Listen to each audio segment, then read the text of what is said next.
This is the next generation of surveillance. For the first time, we actually have permission from the government to show the basic capabilities. It is important for the public to know that some of these capabilities exist. Engineer Yanis Antoniadis designed the new sensor, known as Argus. With 1.8 billion pixels, it's the world's highest resolution camera. Argus fits inside this pod that attaches to the belly of a UAV. But because much of the work is classified, we can't see the sensor itself. Because we are not allowed to expose some of the pieces that make up the sensors, so you get to look at pretty plastic curtains. Also known as Wide Area Persistent Stare, Argus is the equivalent of having up to 100 predators look at an area the size of a medium-sized city at once. This image was taken 17,500 feet above Quantico, Virginia, and covers 15 square miles. This whole image is at a very, very fine resolution.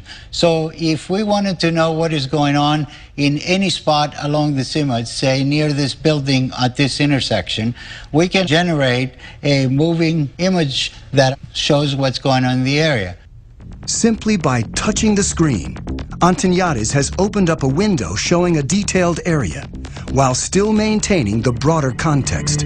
And everything that is a moving object is being automatically tracked. The color boxes represent that the computer has recognized the moving objects. You can see individuals crossing the street. You can see individuals walking in parking lots. There's actually enough resolution to be able to see the people waving their arms or walking around, what kind of clothes they wear. And you could pick the location of where you produce these images anywhere in the entire field of view. Antoniadis can open up to 65 windows at once and can see objects as small as 6 inches on the ground. From even 17,500 feet, the white thing that you see flying around is a bird.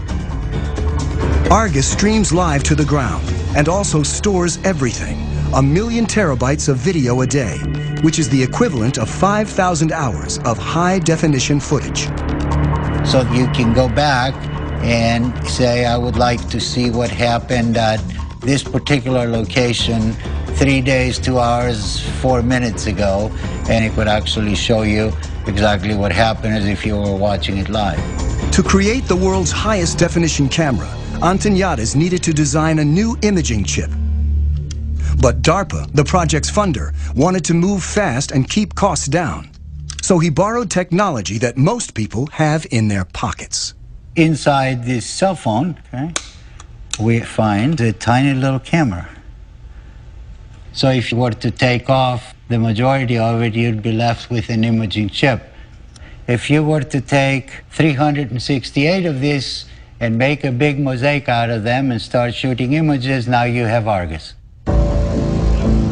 Unlike the Predator camera that limits field of view, Argus melds together video from each of its 368 chips to create a 1.8 billion pixel video stream.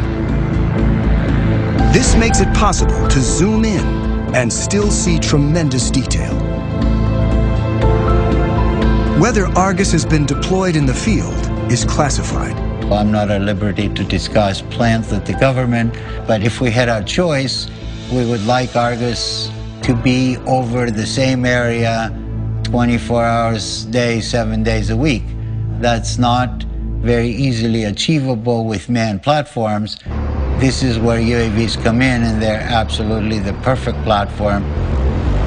Argus may be mounted on an armed UAV like the Predator, a long-range platform like the giant Global Hawk, or a development craft called the Solar Eagle that may someday stay aloft for years at a time.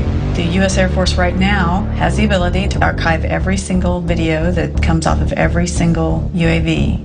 We're moving to an increasingly electronic society where our movements are going to be tracked.